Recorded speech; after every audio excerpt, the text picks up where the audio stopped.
Guys, we're doing it again. LS swapping another Nissan D21. Now we went and picked up this 1995 Nissan Hardbody about 3 hours north of us. We had to drive through a huge snowstorm, but we were able to get it back. And this thing is in okay condition, okay enough for an LS swap, we'll say. Well, here's the deal. Last time we had no idea what we were doing, and now we have just enough of an idea to know what we're doing. So we're gonna be using all OE Garage parts. We're gonna be designing and fabricating parts with this truck. But when it's said and done, this truck will be a rolling representation of the OE Garage bolt-in LS swap kit for the Nissan D21.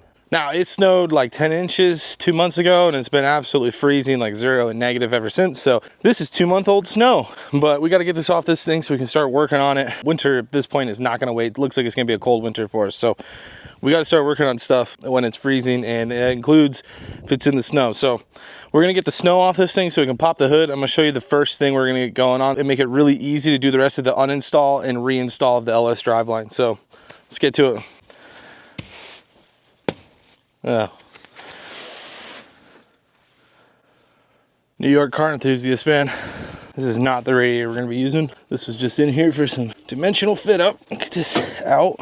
Just to explain something to you guys, the one limitation of the D21, it has a really short nose, right? So you have really from firewall to the core support about 30.5 inches, and that's like maximum. There's other areas where it's going to be even less. One of the big challenges when doing this is you have to get the engine in here in the first place, right? That's a pretty obvious challenge, but a major limitation is the amount of space you have here. You really don't have enough room to drop this in and hoop it over the center cross member in the back for the torsion bar. So what we have to do is we have to take this front core support and we have to section it out. Now I'm missing my vertical piece here that's typically here, but really what we're going to be doing is we're going to be cutting it in 2 locations like this, and then this whole thing can be removable and then reinstalled, and it's going to allow you to just stab the motor directly in with the transmission on it. Now you're already going to see our prototype pieces that I already had cut out and powder coated here of these 2 brackets that we're going to provide as OE Garage. These will eventually be available on our website pretty soon. Probably I have to make one minor adjustment on this one. The idea is we're using most of the existing hole locations on the core support. There's going to be a couple holes we have to drill, like this one here. And then we're going to have to drill 2 holes here. These will be 2 existing holes as well. We're going to be able to use some M6 hardware, tighten this down. What we'll do is we'll then put an M6 on the back with a nut, and then that'll essentially stay attached to the center section of the core support. And then you can remove and reinstall the core support just by taking out these 3 bolts here and then these 4 bolts here. So we'll still have the rigidity, we'll still be able to use a hood latch and all of that stuff, but you can pull this out, access your radiator, pull the radiator really easy, install the radiator flush underneath this, and also have a ton of room to install the engine and transmission just straight from the front. So that being said, I'm going to go ahead and get the grinder and we're going to make our cut here. I'll show you where we're going to make the cuts, kind of how to dimension that out, and then we'll reinstall the brackets and show you how this whole thing can kind of come in and out. Alrighty, so ideally we want to make our cut kind of, let's twist this one out of the way here, along this line where we still have, you kind of see it right here, the vertical component of this core support sort of comes up. So we want to make sure we're in line with that at the very least, and maybe a little bit over just to provide some clearance for the grinder. So we're gonna make a mark there, and then we're gonna come over here and kind of eyeball the same thing. This one's a little bit easier. It almost has like this bulge right here that you could follow with. Again, you'll see that my holes on this bracket are misaligned. Unfortunately, the holes are supposed to be back here, so I'll redo that. I'm not going to obviously drill a hole. I'm going to cut this in the appropriate spot. So we'll go ahead and get these pulled out so we can make our cuts. You'll see those 2 holes I was talking about right there. Then take this sucker, and you have a square edge on the back here. So we'll just back that up to our line, use that as our square line. We'll run that line right through like that. We'll do the same thing on the other side. Get this sucker out, set this over here. I got that bowl head in the way, just like that. All right, then the next step, pretty dang simple. Okay, pretty simple. Through on that side, looking like how we want it to look. Come over here. Now, of course, it's gonna hate this because it's gonna go flying all over the place, probably floppy, but it'll be fine. Okay, clean these up a little bit. Sweet. So, like I was saying, this thing will come up and we'll still be able to install this, right? It's in this position, but we'll just run it through those brackets. So there's a couple holes that we can use right out the gate. We do also have a stuck stud right here. That's fine, we'll have to get that sucker out. The rest of this should be pretty dang easy to install the bracket. So I'll go get some hardware and we'll kind of get working on that bracket install. All right, let's get these suckers out for now. I'm pretty sure this is gonna be the same threads. Could be wrong though. Let us see. All right, and go. Ooh, look at that. I think they are.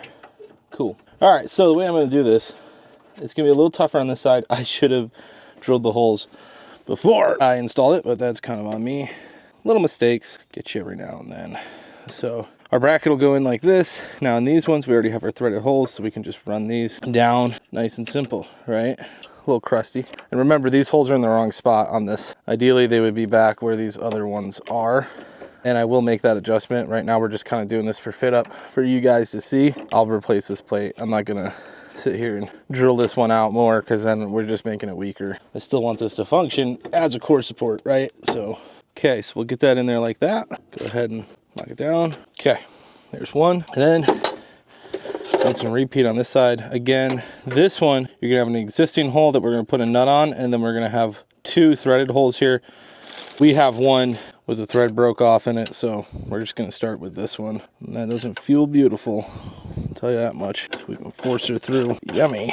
That is a gross thread right there. Feels right though. All right, we're gonna start at the back on this bracket. This is where we'll need one of these lock nuts. Again, this is all M6 hardware, so nice and simple. Come through here. This should be easier to get to than it is. It's high up in there, man, I tell you. One down. Okay, there we go. There's our 2 core support brackets. Again, we'll have another one here.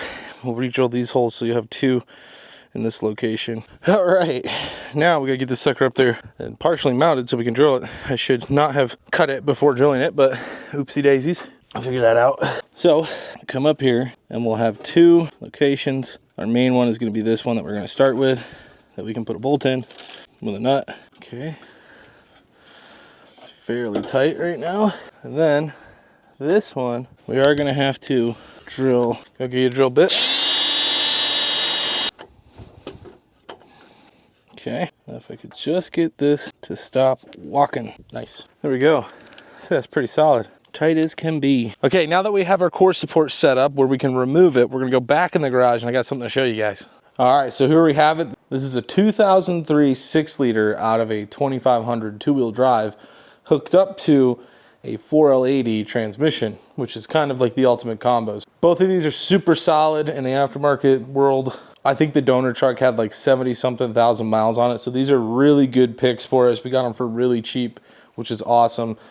This is what you want to find, a 2-wheel drive 4L80 and the 6-liter, you know, aluminum head, iron block, all that stuff. Good stuff, right? However, I just wanted to go over a couple more things. We've done some aluminum swaps and we do some parts of 4L60s. So from what I have found, the 4L80 actually fits better in a tunnel than the 4L60, which sounds weird, but it comes down to the fact that it has this 1-piece cast body, so it necks down much sooner, where the 4L60 has a squared off 2-piece bell and then the actual case itself, and that causes some shoulder issues out here in the tunnel.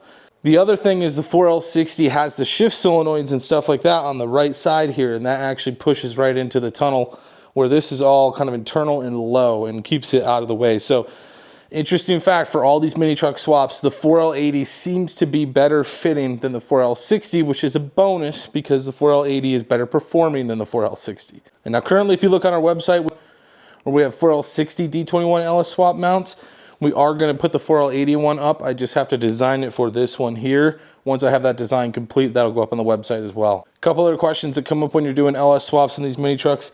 Yes, the 4L60 and the AR5 with a fab out adapter have the same mount location and can be used interchangeably. So any mounts that we produce for the 4L60 should work for the AR5. When it comes to the mounts on the engines themselves, all the engine mounts that we produce for the D21 are going to work on any series of LS engines. That's aluminum blocks or iron blocks, LS1, LQ4, LQ9, L92, etc. Right? They all have the same 4 bolts in the front here for the mounting pattern. Pretty simple. And then a key factor for all the swaps, the way these kits are designed in the first place, is using this right here, which is a 302-3 swap pan.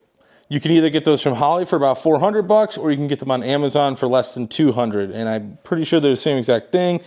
come with a gasket, come with the bolts and all that stuff. A quick mention here is that when you put this 302-3 pan on, it will have instructions depending on your engine. You will need to cut off the front quarter of the windage tray. Super simple with a grinder. They actually provide dimensions in the kit that I have. I will link that in the description of this video just for some future knowledge. But yeah, other than that, man, we are going to keep this thing as stock as possible when we put it in here. We're going for a budget build on this truck. So the idea is to retain stock truck accessories, see if they fit, retain the AC, see if it fits, all of that business, retain pretty much anything that could be stock and reuse it for the new application in the D21. So if you like this kind of content, please share it with your mini truck friends or get it in the D21 groups on Facebook or anything like that, any old forums. OE Garage wants to be the place for mini truck LS swap equipment. We want to make this as OEM as possible, so it's just bolt in, as simple as it is. And please subscribe, because the next video we're going to do on this is actually installing the OE Garage engine mounts and getting this thing stabbed in this truck here. And I'll walk you through the 4L60 mount install process, as well as our 4L80 mount install process. And on top of that, we're going to walk you through the install of the integrated skid plate crossmember we have for the front end here that's low profile enough to allow this 302-3 pan to fit, get that engine low enough to fit in the tunnel and all that. All right, guys, thanks for watching. I hope this was helpful. I'll catch you guys in the next one.